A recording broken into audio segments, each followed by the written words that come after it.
أنا في أمواج أول مرة.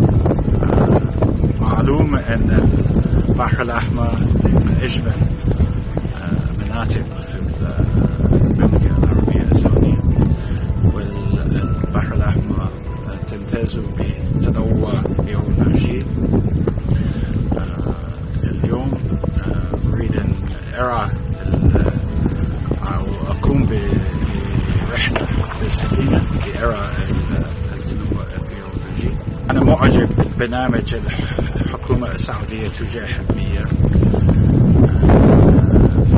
في برامج جديدة للحكومة، المبادرة الخضراء السعودية. تلتزم الحكومة السعودية بمكافحة التغير المناخي، وأنا أعرف أن جزء مهم من هذا البرنامج يركز على حماية البحر الأحمر وحماية الشعاب المرجانية في المنطقة.